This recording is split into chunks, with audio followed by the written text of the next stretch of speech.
so this is the PF January topic lecture, and the resolution is resolved. The African Union should grant diplomatic recognition to the Republic of Somaliland as an independent state. So let's start with some background. First is the region that you see on the map on the right. So first, Somalia is the only formally recognized country in this region in East Africa. And they vehemently oppose Somaliland's independence and recognition. On contrast, Somaliland is a self-governing region that declared independence from Somalia in 1991. They're not formally recognized and are the opponent to Somalia. And then the third, less important region is the Puntland. It's another autonomous region between Somaliland and Somalia that you see on the right in the corner of the map. They don't seek independence, which distinguishes them from Somaliland, but they do dispute a lot of territory with Somaliland. So a bit of a brief history on the situation in the region. So Somalia's current predicament is largely due to like colonial era powers and European powers colonizing the region, then pulling out without a proper government structure. It's a lot more complicated than that, but the basic idea is that Somalia today used to be colonized by Italy. It was called Italian Somaliland. And when Italy pulled out, they left basically no government structure. And that led to a bunch of instability and rioting between clans, leading to the Somalia you know today. In contrast, British Somalia, which you see in red on the map, even though they colonized the region, they actually left somewhat of a working government. They were a little bit more merciful, which led to a little bit more stability in the region for Somaliland. And those two colonial powers ultimately ended up making the dynamic you see today. It's a lot more complicated than that. And if you want a briefer history or a better history, you can click the YouTube link I have linked below in the slide I'll share after this lecture. So comparing what's happened today. So today, Somaliland and Somalia are completely different worlds. Somaliland is doing a lot better. They have a stable government relatively. They hold free and fair elections, and their government is functioning. They even have they recently made like a Coca-Cola bottling factory in their region, which is like something unheard of. Despite that, they still have an almost 40% poverty rate, and they're the 18th poorest country. But all of this to say, it's exponentially better than Somalia. Somalia's government is definitionally a failed state. 20% of their country is controlled by the terrorist group Al-Shabaab, which we'll talk about later. Their government and their economy are literally failing. Almost more than half of their country is in poverty, and they're the 5th poorest country in the world. All right, on to some actors. Adonay, you can take it. So, the main actor of the resolution is the African Union. It's an intergovernmental organization composed of 55 African countries. It was founded in 2002 and requires a two-thirds majority to enact a movement. It's like a less powerful version of the EU, but it also carries a similar economic agreement called the AfCFTA, which pretty much functions the same as the EU's free trade agreement, by reducing trade barriers and reducing sanctions overall. So after that are two actors, ASAM for short, or the African Union Support and Stabilization Mission, and Al-Shabaab. So first on ASAM. So ASAM is a peacekeeping mission run by the UN Security Council and the AU, and they have over 12,000 troops in Somalia to fight Al-Shabaab right now. And these troops are provided by Egypt, Kenya, Djibouti, etc. And their main goal is again to stop uprising from terrorist groups. Speaking of which, Al-Shabaab is the largest opposing force in the region right now. They're a Sunni Islamist insurgent group based in Somalia, and they seek to establish an Islamist state in Somalia and destabilize the Horn of Africa. As I said before, they control over a fifth of the country. They recently have been weakened by peacekeeping forces like ASAM and ATMIS, which is the predecessor to ASAM. But in any case, they're still very dangerous, and they're almost guaranteed to be in most cases.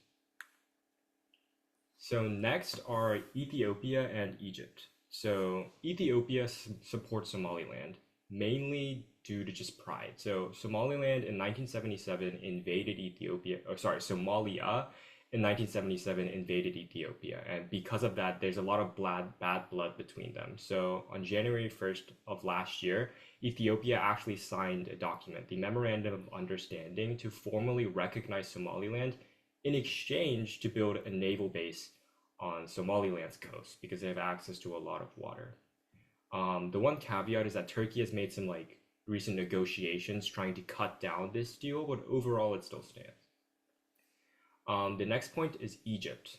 Egypt, on the other hand, supports Somalia, again, out of pride. They don't really care about the region, Somalia and Somaliland, but they dislike Ethiopia because they built a dam on the Nile River a couple years ago. And Egypt's claim is that it threatens their water and food supply.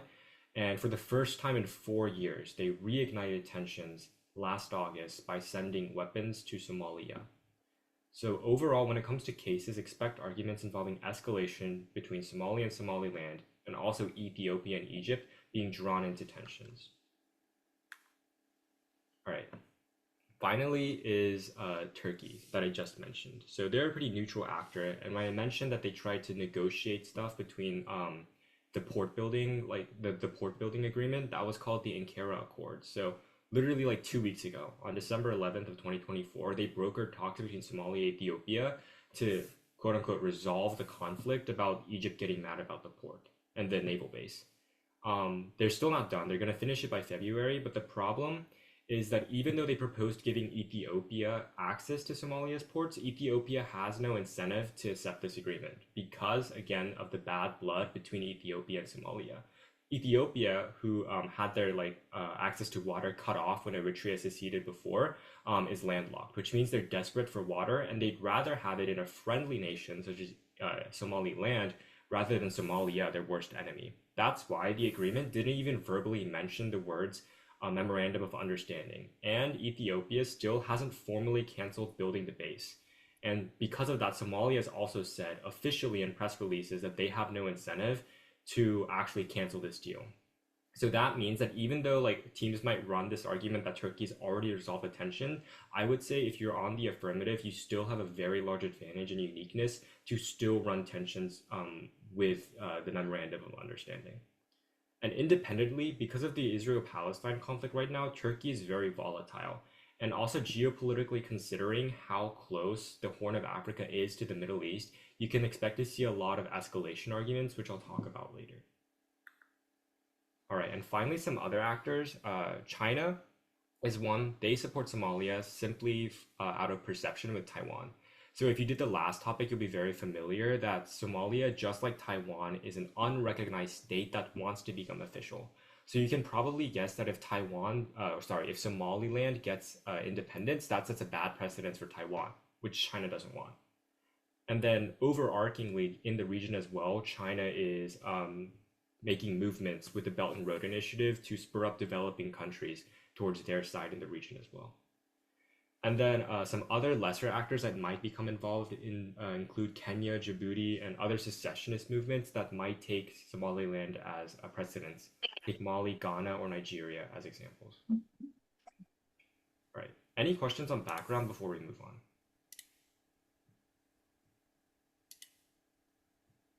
on? Is Somaliland just directly giving anything to Taiwan, like weapons or aid or anything like that? No, given how poor they are, they're not really supporting any other countries in that sense. But Taiwan is one of the few countries, aside from Ethiopia, that's given formal recognition to Somaliland. Remember, Okay. Taiwan's not like an official country either, so they can't do much. But Taiwan desperately wants Somaliland to win, because if Somaliland can win, they have a chance at winning, right? Yeah, perfect. Thank you. No problem. All right.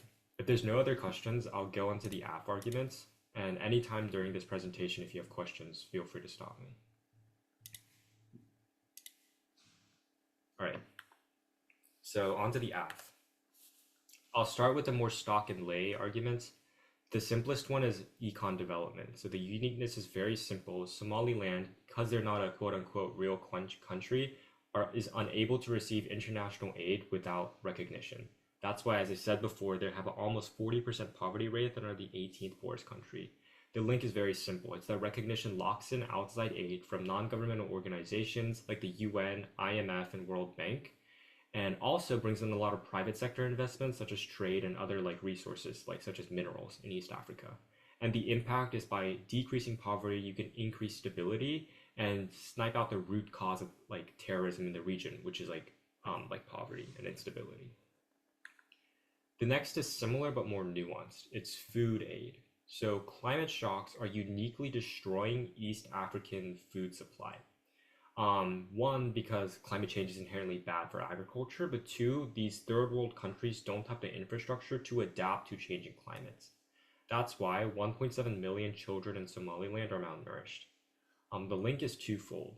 First is that recognition is going to directly give food aid to Somaliland's people and ensure they can tackle famine. And the second is more nuanced and better, in my opinion. It's that when you give the infrastructure to Somaliland, you give them the development to adapt to the climate, which means that their farming becomes more sustainable and up to date. And the impacts are again very lay friendly, like famine and premature death. All right, the third is regional stability. So the uniqueness is that regardless of how many talks Turkey can mediate, regardless of how many like memorandums of understanding that Ethiopia can sign, Somaliland and Somalia will always have high tensions because of their ideologies. That means that when you make Somaliland a real country, the root cause of the problems is in the AF world going to go away. And you can think of the AF ballot as a permanent solution you're giving the judge. So the link is that recognizing Somaliland legitimizes the defenses, gives them the military and diplomatic powers to defend against Somalia. Isn't it at 6? What's that? 6. Not right now. Sorry, I'll Well, continue. Chris is on it. Yeah. Christopher, And you don't need to get second on it right now. Christopher, what are you doing? Not doing. All right, I muted them. Anyway, the second link is that recognition signals that the African Union. Oh, sorry, that's the wrong slide.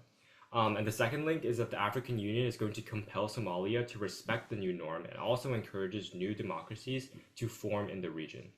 And the internal link for both these links is simply stability. And the impact is again twofold. First is that regional prosperity is good for like stock impacts like poverty and death. And the second is more nuanced. If you want to bring in regional actors like Turkey that I mentioned before, or terrorist groups like Al-Shabaab, you can start bringing in like greater tensions that's going to expand in the area. Then you can bring in powers like the US and China, paint a narrative about a great power war resulting in Africa, and even run impacts like extinction. All right, next is democracy. This one's a very good lay narrative, in my opinion. So the uniqueness is that as a world's emerging continent, African democracy is declining, but also has a lot of potential. If we can make Somaliland the model for a strong democracy, because their democracy is doing arguably well despite their situation, we can give the African Union basically hope and precedence. And when you affirm the resolution, the African Union is signaling that it values democracy and also will invest in other democracies that want to aspire in Africa. And the internal link is twofold. First is that democracy is inherently good for Africa, and then you can run all of the basic like democracy arguments like stability, escalation, existential risk, etc. The second is more global. If you can paint the narrative that Africa is key to the global economy, which is true, and in the future will be more important to the global economy as its supply chains grow, you can say that the stability and balance of powers in future geopolitics sits upon Africa, which means that if a conflict destroys the supply chain, right? If like Somalia decides to bomb Somaliland, or Egypt and Ethiopia find the final tipping point to start launching like missiles at each other, you could paint the narrative that for the future that is like economically unsustainable and draw in other powers. It depends on what level of debate you're taking this at, but if you take this argument, for example, to the national circuit, where a lot of impact terms are common with tech debate, you do have to be careful in painting the narrative that democracy is inherently good. There are arguments that completely turn case, such as democracy bad or US hegemony bad, that you should be ready to prep out. Hi, I have a question. Yeah, go ahead. So is this signaling link like particularly strong? Because I know they probably invested in other democracies in the past. Like, why is Somaliland unique? Yeah, so it's twofold. I think first is that the African Union, as like a unique entity, isn't that old yet. Like they're only like 2 decades old, which means that they haven't done a lot yet to like show that they are capable. There's evidence out there that says I need to like look at it more specifically, but I think it's like 93% of the motions that the African Union pass like don't even work.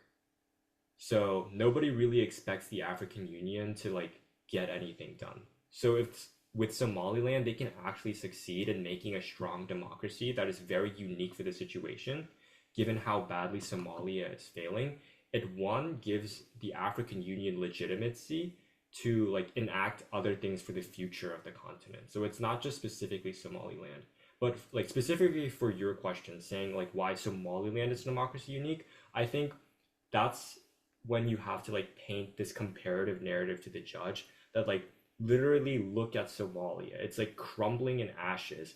Even their capital city is overrun by like Sunni like Muslim terrorists, and their economy is the fifth worst in the world. In contrast, like Somaliland is doing everything not great, but at least better. And like the African Union, this is the chance for the African Union to like be a shining star and like give them the chance, if that makes sense. Okay, right. But like again, like the signaling thing is it like so is the link that the AU is more legitimized when they like create the successful example of Somaliland? Like that's the signaling link? Yeah. And it So also signals to other African states that democracy is attainable. right, but what if it fails? Like the Um, resolution just says that hey, like Somaliland recognized by AU as a country, but what if it just doesn't work as a country? Then doesn't yeah, that negatively impact like perception? Like if they created a failing state regardless? I think that's a question of durable fiat. That's definitely a strong negative turn, right? If you can like if this like if we instate independence for Somaliland and it just goes like out of control and like terror just grows out of control, right? That paints very badly on the African Union. And that's actually a neg argument that Ad and I will talk about. So when you're on the AF and you're trying to guarantee this like positive future, and like you said, with like signaling for democracy, you have to be very specific on like which states are looking towards the African Union right now, and like what potential can this government like intergovernmental organization bring to the continent. One, I think, unique like line of reasoning I would like give to that is say that when a country becomes like officially independent and recognized by the AU, other states will other organizations will also start bolstering that status. Like you said, like Eritrea has now become independent from Ethiopia, right? When Eritrea became independent, the UN and the World Bank and the IMF all started recognizing them and giving them resources. So, in a way, if you can paint the AU as just like the Kickstarter for like the chain of dominoes into like prosperity and independence, um, like you can start bringing in other actors if other people start to question like how strong the AU is, if that makes sense. Okay. I mean, yeah. Um, but then doesn't that link require the AU being strong in the first place? Like if you're using Eritrea as an example, you said like since they're relatively young, there shouldn't be examples. But if there is an example, then couldn't they be like, look, Eritrea, it's like a terrible thing, like it's falling apart, there's like a bunch of pirates and stuff.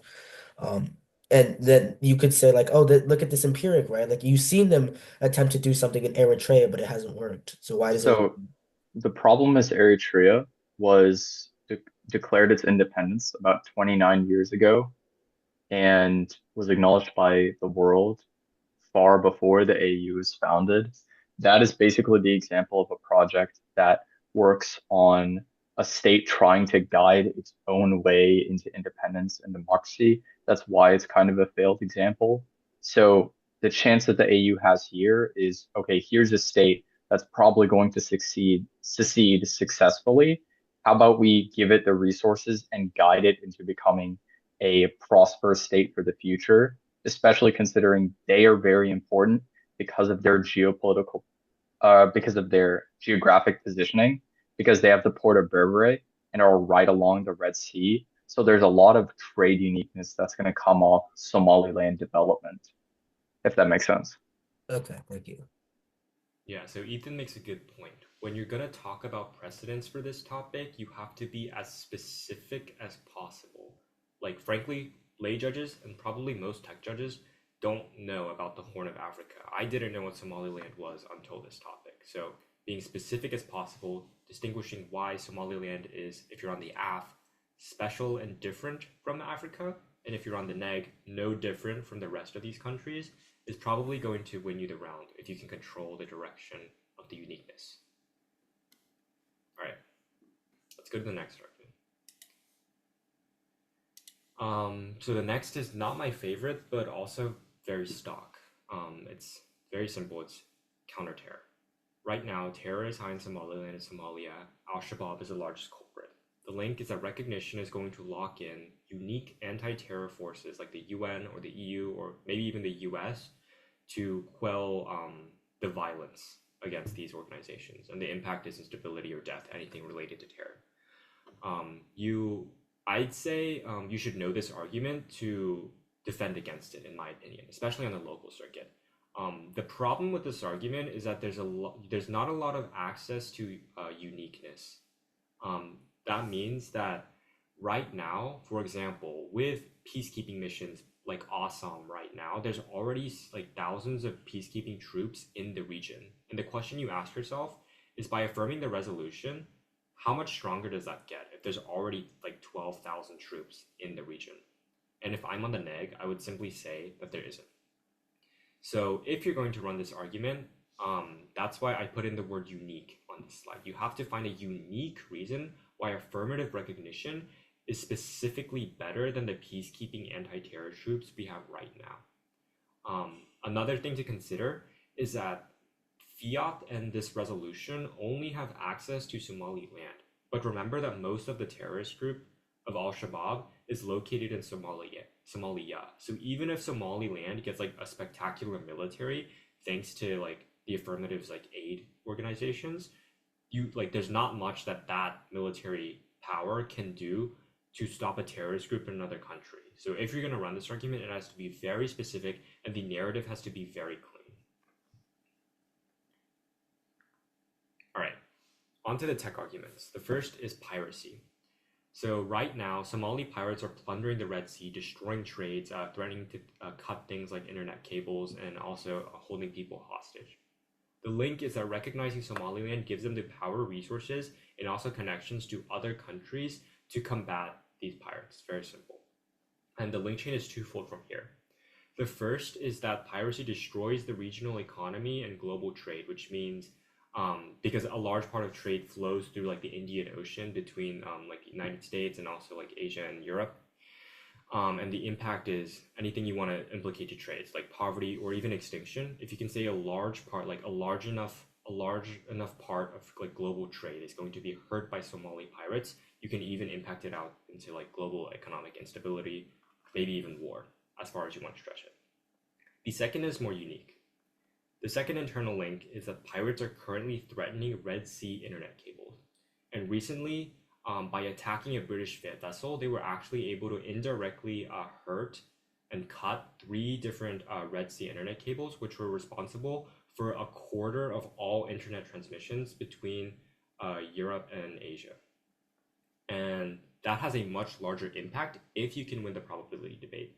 So if you can somehow say that Red Sea pirates are dangerous enough and uncontrollable enough to destroy these internet cables, you can say that like a global outage might occur, like extinction happens somehow. It is a very large scope and severity impact, but you do have to win the probability direction. So you have to do your research on this one. Right, next is Turkey.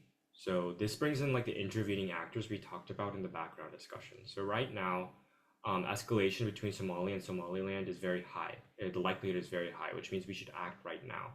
And one of the reasons being that it may draw in other powers like Turkey, Israel, Iran, or Yemen, or any like Middle Eastern actors that have interest in the region, especially considering that Al-Shabaab like is not a unique militant group. There are other groups out there, for example, Al-Qaeda, to whom Al-Shabaab pledges absolute loyalty. So you can see why this might become a problem. If like Al-Shabaab becomes powerful, it might draw in other Middle Eastern actors. So the link is that uniquely for Turkey, it's looking to use this conflict as an opportunity to escalate attacks against Israel because the Israel-Hamas war is also very large right now. And the way they're going to do that is to test missiles using military bases in Somalia.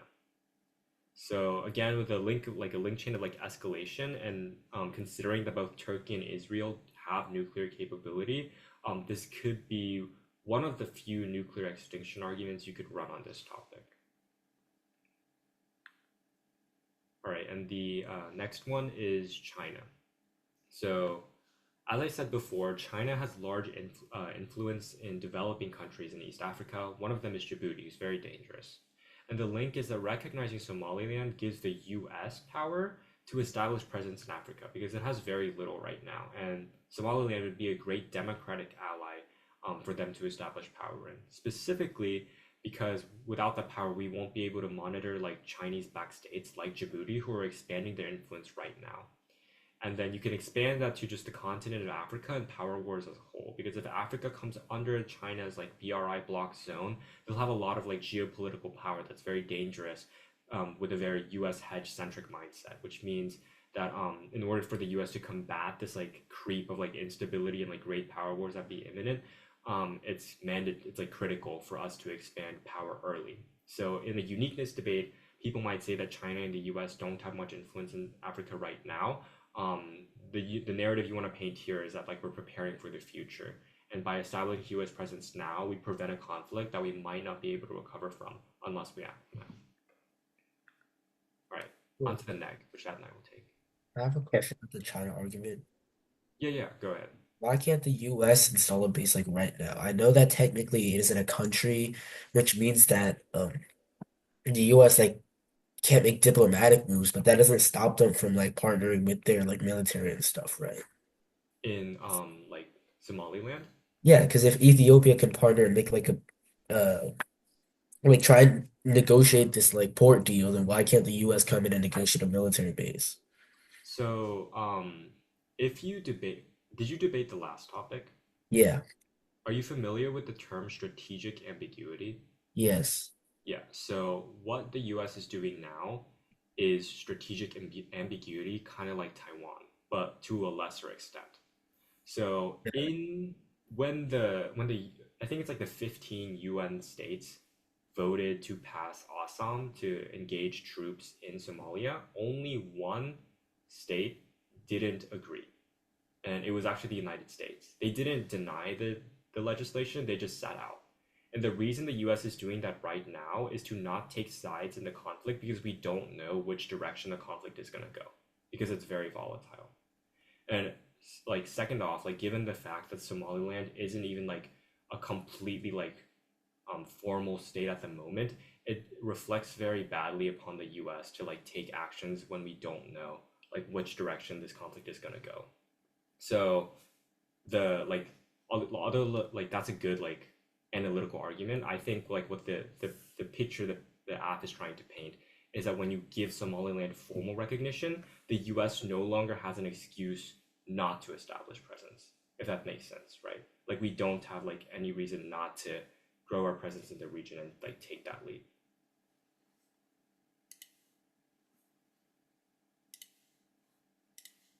Any more questions? Yeah. Okay.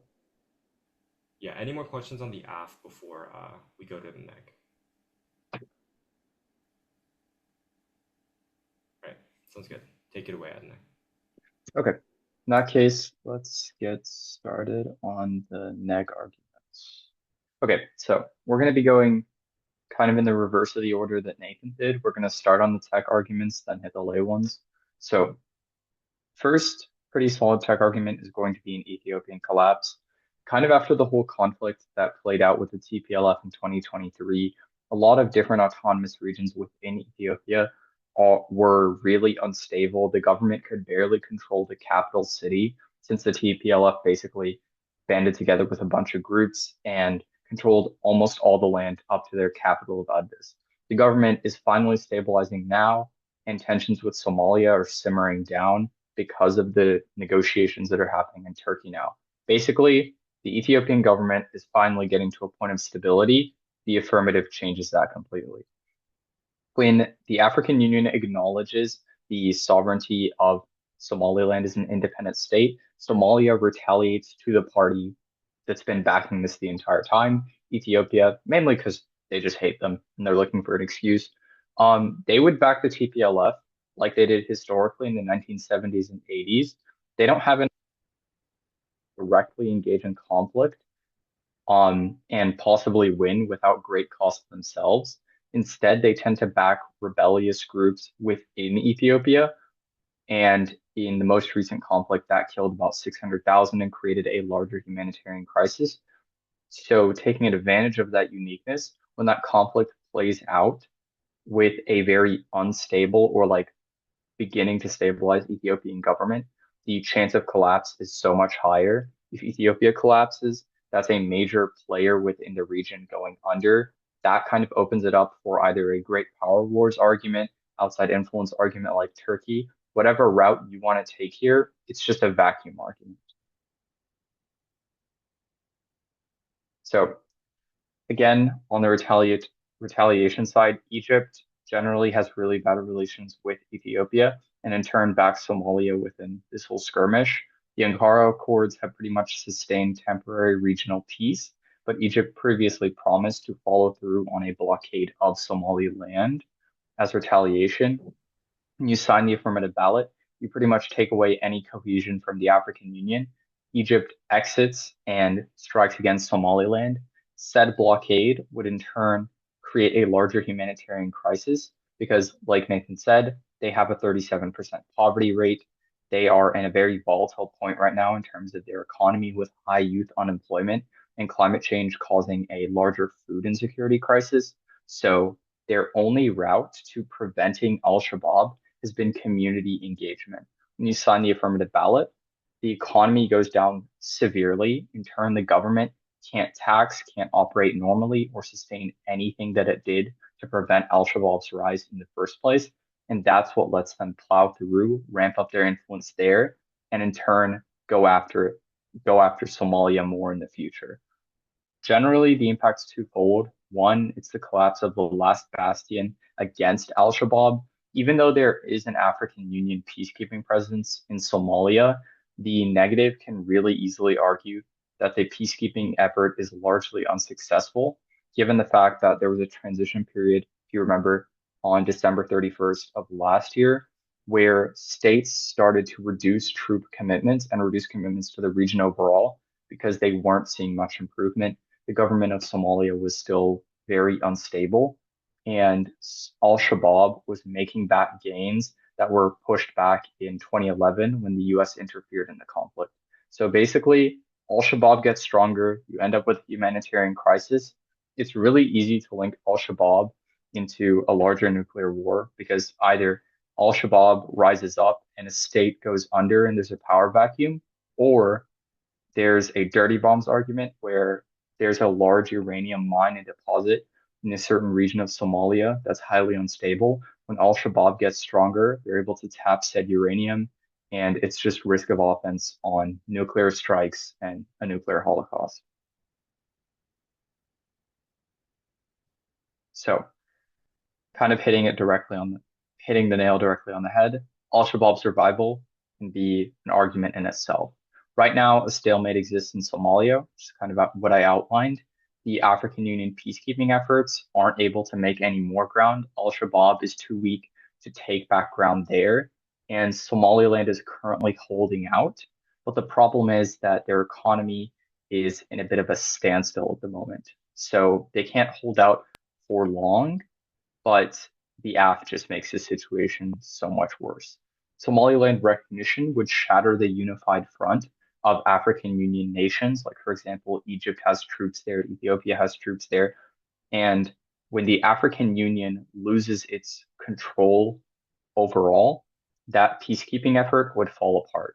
That means you're going to be distracted from al-Shabaab, and in turn, they would get a chance to rise up and use that instability to take control of that uranium region that I was talking about.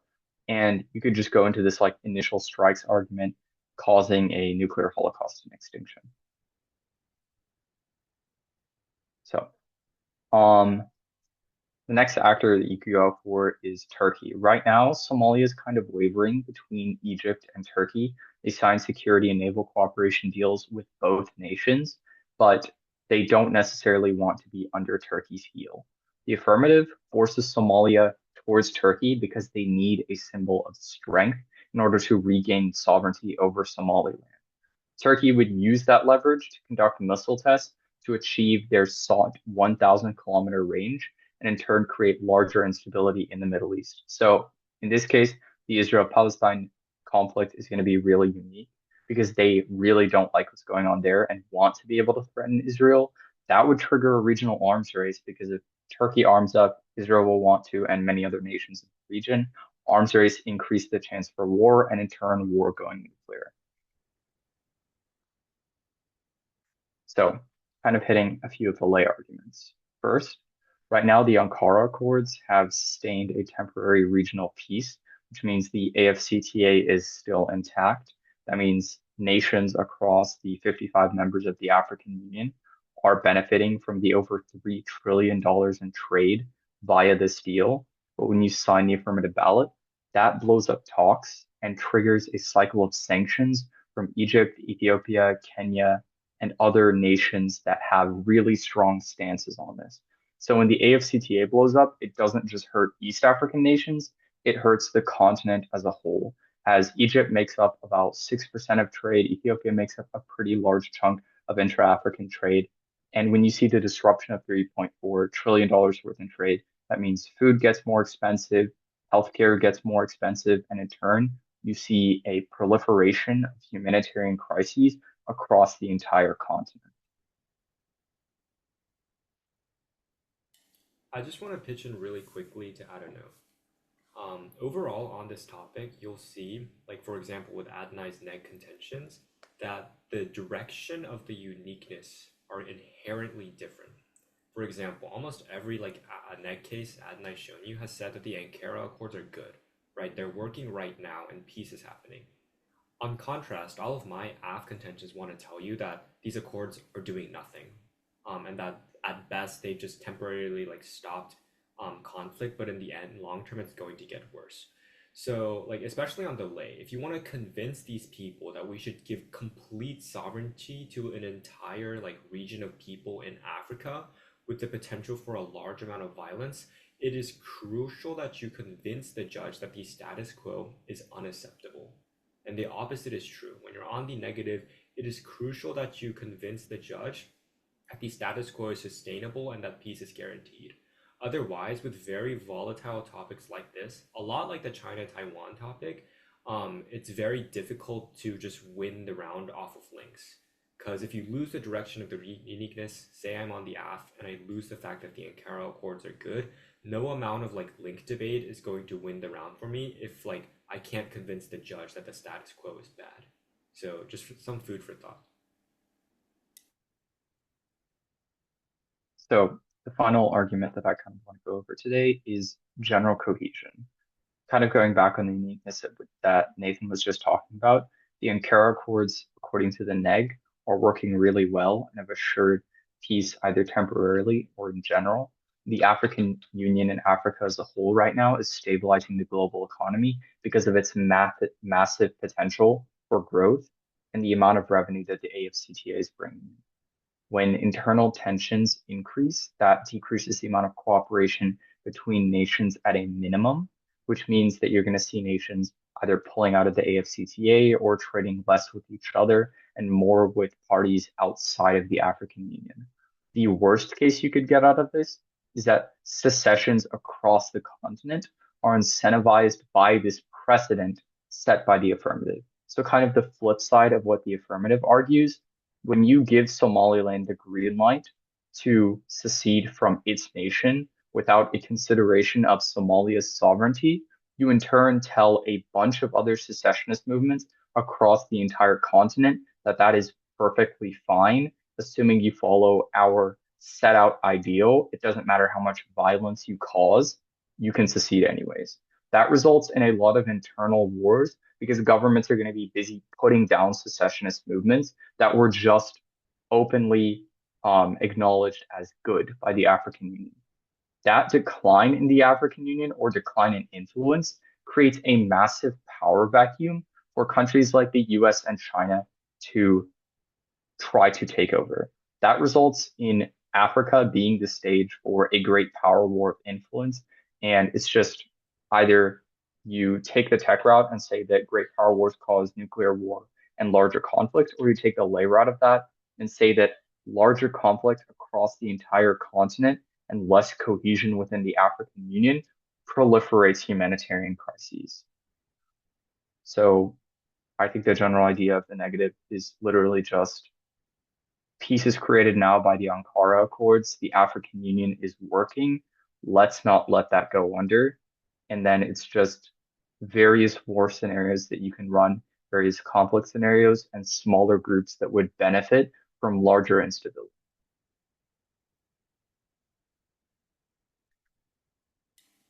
Any questions generally?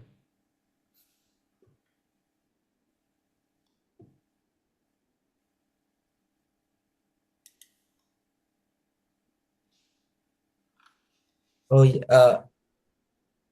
Is there any way to like get this document? Yeah, I'm gonna send the link in the chat right now as we finish up. I'll put it in now.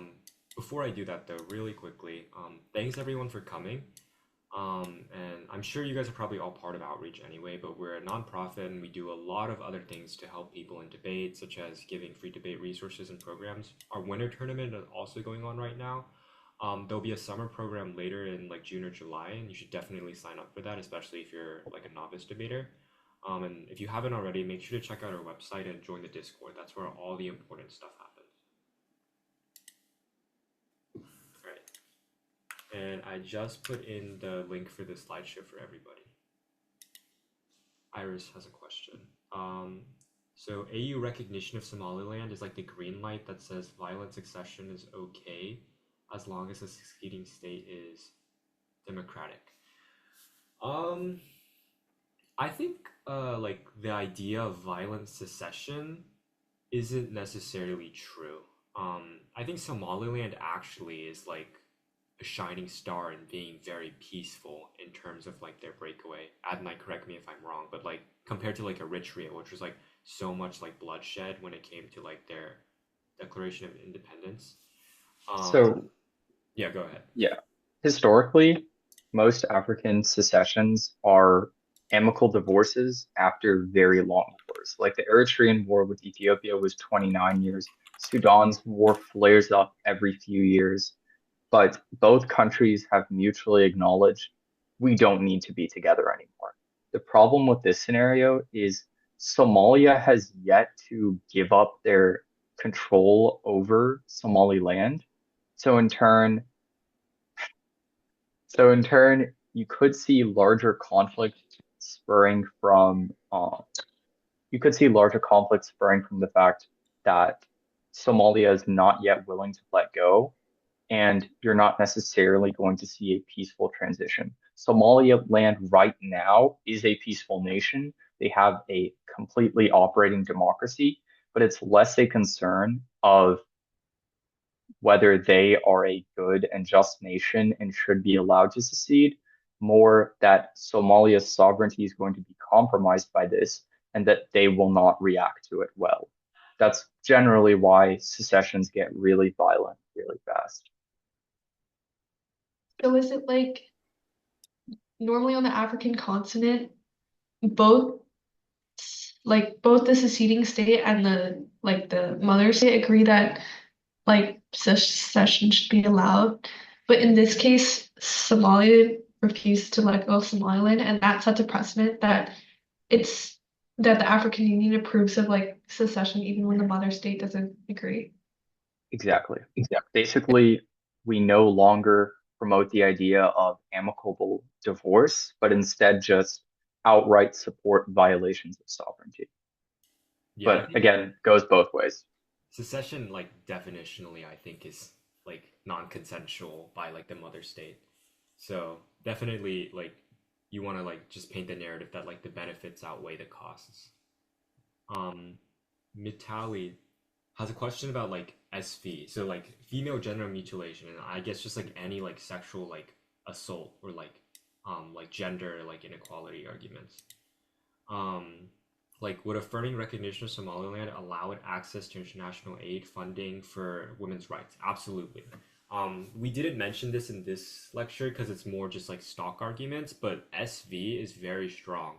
You're literally talking about East Africa here. So if you can like isolate one group that's like specifically going to be benefited by giving this third world country, Somaliland, first world humanitarian aid with the UN, etc., it's going to be very strong, especially on the local circuit, in my opinion.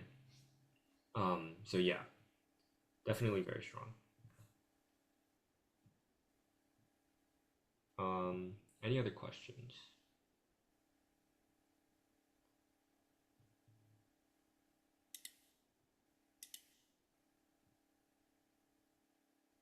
Okay, sounds good. The presentation link is in the chat, and I'll send it again, but it has all like the important like Discord links and stuff. And other than that, thank you so much for coming. And please, like, if you're not already, join Outreach. There's so many other resources for you guys to take advantage of as well. So thanks for coming, guys.